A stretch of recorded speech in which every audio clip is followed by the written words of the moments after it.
¿Eres el nuevo vecino? Hola, ¿eres el nuevo vecino? Sí, acabo de llegar. Me llamo Diego. Yo soy Mateo. Mucho gusto. Igualmente, Mateo.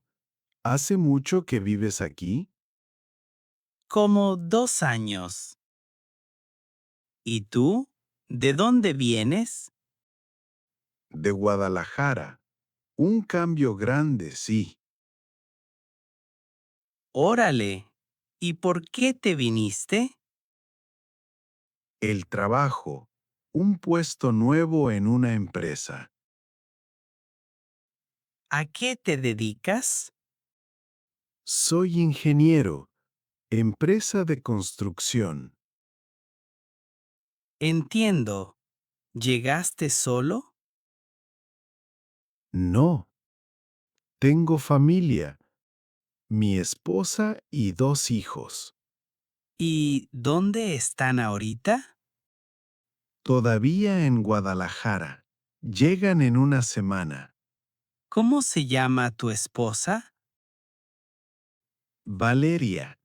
Le decimos Vale. Bonito nombre. ¿Y tus hijos? Mi hijo se llama Andrés. Mi hija, Sophie. ¿Cuántos años tienen? Andrés tiene 8. Sophie, 11. Aquí cerca hay un parque grande. ¿De verdad? Van a estar contentos. Les encanta salir. A 5 minutos caminando. Está muy bien. ¡Qué bueno! ¿Y la colonia en general? Tranquila. Los vecinos son buena gente. Eso es lo más importante para la familia.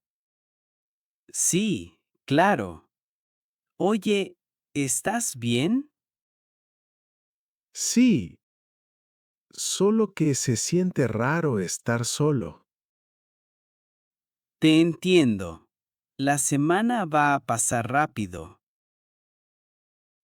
Eso espero. Oye, ¿y tú? ¿Vives solo? Sí, solo. Trabajo aquí cerca, ¿De qué trabajas? en un café. Soy barista. ¡Qué bien! A mí me encanta el café. Entonces, pásate. Estoy ahí todos los días. Claro que sí. Nos vemos pronto. Oye, ¿necesitas ayuda con algo? Yo te ayudo a ti. Si no es mucha molestia, con gusto. Para nada. Ya somos vecinos. Buena colonia y buen vecino. ¡Qué suerte la mía!